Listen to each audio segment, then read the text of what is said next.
చాలా డేంజర్. ఈ యుద్ధాలన్నిటికంటే కూడా డేంజర్ అదే. ఏంటంటే పలుసార్లు మనం చెప్పాం. ఇప్పుడు ఫాదర్ ఆఫ్ ఏఐ అని జెఫ్రీ హింటన్ని చెప్తారు. అతనేం చెప్పున్నాడంటే ముందుగానే చెప్పాడు ఇది చాలా ప్రమాదమైన విషయమని. ఇప్పుడు దాని యొక్క అప్డేట్ అతనిచ్చాడు. ఏంటంటే ఈ ఏఐ ఇప్పుడు చాట్‌జీపీటీ అని మనం చెప్తున్నాం, ఓపెన్ ఏఐ అని చాలా ఉన్నాయి. వీటన్నిటిలో ఏఐ మాత్రం ఏం చేస్తుంది, తనకు తానే ఒక లాంగ్వేజ్ని తయారు చేసుకుంటుంది. ఇప్పుడు ఉదాహరణకు చెప్పాలంటే ఇప్పుడు మనం చెప్పేది అది వింటుంది, తిరిగి సమాధానం ఇస్తుంది కదా. ఇప్పుడు నాకు బదులుగా నా యొక్క సీఈఓగా ఏఐ నియమించబడుతుంది. ఇప్పుడు నా ఆఫీసులో ఒక సీఈఓ మరి అసిస్టెంట్స్ ఉంటారు, సెక్రటరీ ఉంటారు. వారికి చెప్తున్నాను అనుకోండి, ఒక ఉదాహరణకి టికెట్ బుక్ చేయండి అని చెప్తున్నాను. ఈ విధంగా ఆ చాట్‌జీపీటీకి చెప్తున్నాను అనుకోండి, ఒక ఉదాహరణకి ఆ ఏఐ ఏం చేస్తుంది, ఆ టికెట్ బుక్ చేసేటువంటి ఆ వెబ్సైట్కో ఆ కాల్ సెంటర్కో ఫోన్ చేస్తుంది.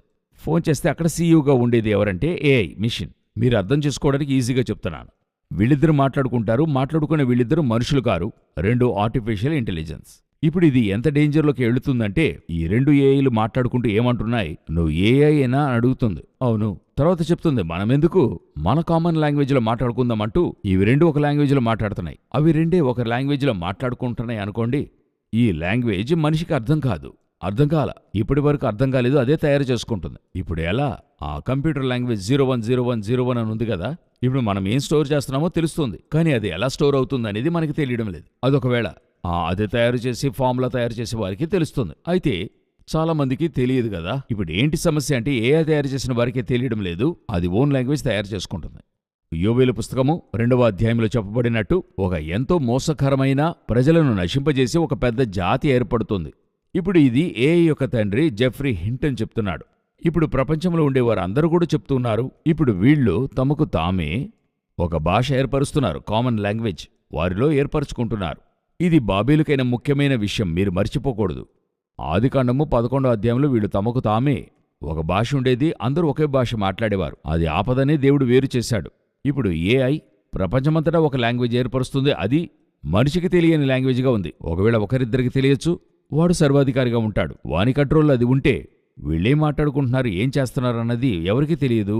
ఎంతో మోసమైన ఒక కార్యాన్ని ఈ లోకము మరియు మనుష్య జాతి సంధించబోతుందని సైంటిస్టు చెప్తున్నారు, బైబిలు చెప్తుంది. అదే మీకు చెప్తున్నాం.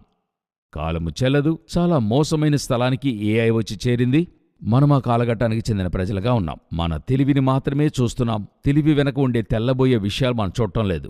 ఆ జ్ఞానాన్నిచ్చే ఫలాన్ని మాత్రమే వారు చూశారు. దానిలో మరణమన్నది ఉండింది, అది వారు చూడలా. ఈరోజు ఏఐ చూస్తున్నారు. జ్ఞానము, బుద్ధి, కుశలత, సౌకర్యములు, ఫ్యూచర్ అన్నీ చెప్తున్నారు.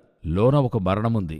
బైబిల్ చెప్పినట్టు అంత్యకాలములోని చాలా ప్రాముఖ్యమైన స్థలములో మనమున్నాం. గ్రహించండి, ఇక కాలము ఖచ్చితంగా చెల్లదు. ఇప్పుడు మనం చూడబోయేది మరొక ఏఐని గుర్చిన ఒక సాధారణ వ్యక్తులతో తలపడే విషయం. ఇది ఏంటని అడిగినట్లయితే ఒకరు వెళ్ళి ఈ ఏఐ దగ్గర మనం మాట్లాడేలాగే వారితో మాట్లాడే పరిస్థితి. ఒక తమ్ముడు నాతో అన్నాడు, నాకొచ్చి ఆ మనుషులతో కూర్చుని మాట్లాడి బోరు పుడుతుంది, లేక నాకు ఎవరు లేరు, నేను ఈ చాట్‌జీపీటీ లేక ఏఐతో మాట్లాడుతూ ఉన్నాను, చాలా బాగుంది అన్నాడు. ఇది చాలా డేంజర్ చూడండి.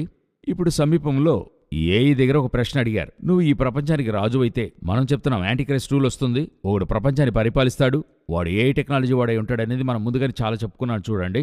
ఇప్పుడు ఈ ఏఐ దగ్గర అడుగుతున్నారు, నువ్వు రాజువైతే, ప్రపంచానికి రాజువైతే ఈ ప్రపంచానికి ఒక పరిష్కారం ఏదై ఉంటది అని అడిగినందుకు అది చెప్పింది మానవజాతిని తుడిచివేయడమే ఒకే పరిష్కారమని చెప్పింది.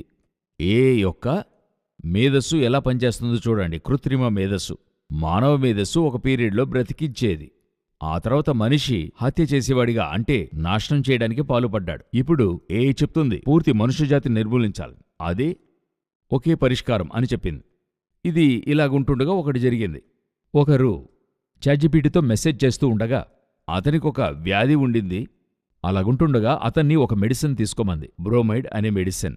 ఇది తను తీసుకునే క్లోరైడ్కి ఒక ఆల్టర్నేట్, లేక డైట్లో క్లోరైడ్ అధికంగా ఉంది, దానికి ఆల్టర్నేట్ చెప్పమంటే బ్రోమైడ్ మెడిసిన్ చెప్పింది.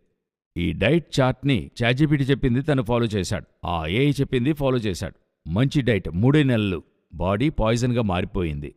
తర్వాత తీసుకెళ్లి అమెరికాలో హాస్పిటల్ అడ్మిట్ చేసి అన్నీ చేస్తే చాలా భయంకరంగా పాయిజన్ అయి మనిషి చచ్చే పరిస్థితికి వచ్చాడు. తర్వాత ఎలాగో కష్టపడి కాపాడారు. అతన్ని అడిగారు, నువ్వెందుకు ఇది తీసుకోకూడదు కదా, ఇది మృగాలకి యూజ్ చేసేది, ఫ్యాక్టరీస్లో యూజ్ చేసే రసాయనం, ఇది నువ్వెందుకు తీసుకున్నావంటే దానికి అతను చెప్పిన స్టేట్మెంట్, నేను ఈ విధంగా ఒక ఏఐ దగ్గర అడిగాను, నేను ఈ చాట్‌జీపీటీ దగ్గర అడిగాను, అది ఈ క్లోరైడ్కి బదులుగా ఆల్టర్నేట్గా తీసుకోమంది. 3 నెలలు ఆరంభంలో నాకు బాగుండింది, ఆ తర్వాత తీసుకుంటుంటే పూర్తిగా నా ప్రాణం పోయే పరిస్థితికొచ్చాను. ఇలాగే చాలామంది తమ యొక్క అనేక కార్యాలు చాట్‌జీపీటీ దగ్గర అడుగుతున్నారు, ఏఐ దగ్గర అడుగుతున్నారు, ఓపెన్ ఏఐ దగ్గర అడుగుతున్నారు. కానీ అది చెప్పేటువంటి పరిష్కారం మనుష్య జాతిని ఒక భయంకరమైన స్థితికి నెడుతూ ఉంది. అదే నేను మీతో చెప్తున్నాను. మనం చివరిగా ఒక కార్యాన్ని చూసి ముగించబోతున్నాం. మరి పూర్తిగా బైబిల్ చెప్పిన రీతిగా లోకం వెళుతుందనడానికి తర్వాత ముఖ్యమైన ఆధారం. ఇప్పుడు బిల్ గేట్స్ తిరిగి వచ్చాడు. బిల్ గేట్స్ ఏమంటున్నాడు, ఇప్పుడు ఎలక్ట్రానిక్ టాటూస్ అని చెప్తున్నాం. అంటే ఏంటంటే మన శరీరం మీద పచ్చబొట్టు వేసుకోవడం. ఈ పచ్చబొట్టు వేసుకోవడం బైబిల్ వ్యతిరేకిస్తుంది, పాత నిబంధన కాలం నుండి వ్యతిరేకించబడుతుంది. పచ్చబొట్టు శరీరం మీద వేసుకోకూడదు. క్రైస్తవులు బైబిల్ ప్రకారంగా అది వేసుకోకూడని విషయం. ఈ పచ్చబొట్టును వేసుకునే ఈ కార్యాన్ని ఈరోజు మనం కొంత మోడర్నైజ్డ్గా టాటూ అని చెప్తున్నాం. వెళ్ళి మనకిష్టమైనటువంటి బొమ్మను వేసుకుంటున్నాం కదా. ఇప్పుడు దీన్నే అతను ఏమంటున్నాడు, ఇంతకుముందు మనం ట్రాన్సాక్షన్లో క్యాష్ లేక కార్డ్ ఇచ్చేవాళ్ళం కదా, ఆ తర్వాత ఇప్పుడు మనం క్యూఆర్ కోడ్ యూస్ చేస్తున్నాం. ఈ క్యూఆర్ కోడ్ ఏంటి, అందులో ఏముందో మనకు తెలియదు. మీరు క్యూఆర్ కోడ్ని అలా స్కాన్ చేస్తే అది ఒక అకౌంట్కి వెళ్ళి అక్కడ అకౌంట్లో మీరు డబ్బు వేస్తారు. ఇదే మీకు తెలుసు. ఆ క్యూఆర్ కోడ్ డిజైన్ ఏంటి, అది ఏ కంపెనీ వాళ్ళు ఇచ్చినటువంటిది, ఇవేవి మనకి తెలీదు. జస్ట్ ఒకవేళ కంపెనీ పేరు క్యూఆర్ కోడ్లో స్కాన్ చేస్తే వస్తుంది. అలాగుండేటువంటి ఆ క్యూఆర్ కోడ్ని ఒంటి మీద వేసుకోవచ్చు. దేనికి బదులుగా, ఫోన్కి బదులుగా, స్మార్ట్ ఫోన్కి బదులుగా. మీ ఫోన్కి బదులుగా ఇది వేసుకున్నారంటే దీన్ని మరి మీరు శాటిలైట్తో కనెక్ట్ చేయొచ్చు. ఇది ట్రాన్స్మిట్ చేస్తుంది, అన్నిటితో కనెక్ట్ చేసి ఇది యూజ్ చేయొచ్చని బిల్ గేట్ చెప్పి ఉన్నాడు. ఏంటి పెద్ద ఆశ్చర్యమని అడిగితే, కొన్ని సంవత్సరాలకు ముందు దుబాయ్లో ఇక 2030లో స్మార్ట్ ఫోనే ఉండదు, ఇక మీ బాడీయే ఫోన్గా మారుతుంది. దానికి ముందు బీబీసీలో ఒక యాడ్ వచ్చింది. అందులో మీ బాడీలోనే ఫోన్ ఇంప్లాంట్ చేసి మీ చేతిలోనే అది పెట్టుకొని మీలోనే స్పీకర్ ఫిక్స్ చేసి వినేటువంటి ఒక టెక్నాలజీ చూపించారు. ఇవన్నీ కూడా చూపించారు ఇంతకుముందు మనకి ఇటువంటిది వస్తుందని. ఇప్పుడు అతనేమంటున్నాడు, అది అట్లే ఒక టాటూగా మీ బాడీలో వేసుకుంటే ఇదే క్యూఆర్ కోడ్ చేసుకుంటుంది. ఇదే మీ ఫోన్ లాగా పనిచేస్తుంది, కాల్స్ రిసీవ్ చేసుకుంటుంది. అవతల వ్యక్తి క్యూఆర్ కోడ్ వేసుకుంటే చాలు, వీళ్ళు వేసుకుంటే చాలు. అలా టెక్నాలజీ ఎలా యూజ్ చేయొచ్చనేది ఇక తేబోతున్నారు. మనకేంటంటే మీ కుడి చేతిలో నుదుటిలో ముద్ర వేసేటువంటి కాన్సెప్ట్ బహుదూరంగా లేదు. ప్రకటన 13, 16, 17 ఎన్నో బైబిల్లో చెప్పబడిన విషయాలు, ఇలా చెప్పే కార్యము రాజుల కాలము నుండి, చరిత్ర కాలము నుండి ఈ రోజుండే టెక్నాలజీ కాలం వరకు బైబిల్లో స్పష్టంగా తెలియజేయబడింది. ఇటువంటి ఒక బైబిలు దేవుడు ఈ లోకములో లేనేలేడు. అయితే మనము చేతిలో ఉంచుకున్న మనము ఎంత అవేర్నెస్లో ఉన్నాం, అదే చాలా ముఖ్యం. బాగా తేటగా చదవండి. యేసు చెప్పిన అంత్యకాలము మన కంటికి ముందుగా స్టెప్ బై స్టెప్గా అన్నిట్లోనూ తెలుస్తుంది. అంటే టెక్నాలజీలో తెలుస్తుంది, ప్రపంచంలో జరిగే కార్యాల్లో తెలుస్తుంది, ఇస్రాయేల్లో తెలుస్తుంది, అంతటా తెలుస్తుంది. ఇక కాలం ఖచ్చితంగా చెల్లదు. మనకుండే ఒకే కాలం, సిద్ధపడే కాలముగా మనకున్నది. నోవహ్ కాలంలాగా విధేయత లేని జనులని ఉంది, కనికరము లేనివారిగా ఉండేరు, గ్రహింపు లేనివారిగా ఉన్నారని ఉంది. ఆ విధంగా లేకుండా ఆ యోనా కాలపు ప్రజల్లాగా, నినవే ప్రజల్లాగా విన్న వెంటనే గోనెపట్ట కట్టుకుని బూడిదలో కూర్చొని వారు నాశనము నుండి తప్పించుకున్నట్టు, వచ్చే ఉగ్రత నుండి తప్పించుకుని ప్రభువైన యేసుక్రీస్తు ముందుగా నుంచోవడానికి అర్హులమగునట్లు మెలకువతో ప్రార్థన చేయమని వాక్యం చెప్తోంది. బహుశీఘ్రంగా ప్రభువైన యేసుక్రీస్తు రానై ఉన్నాడు. రాకడ ఆలస్యమైతే మరలా కలుసుకుందాం. God bless you.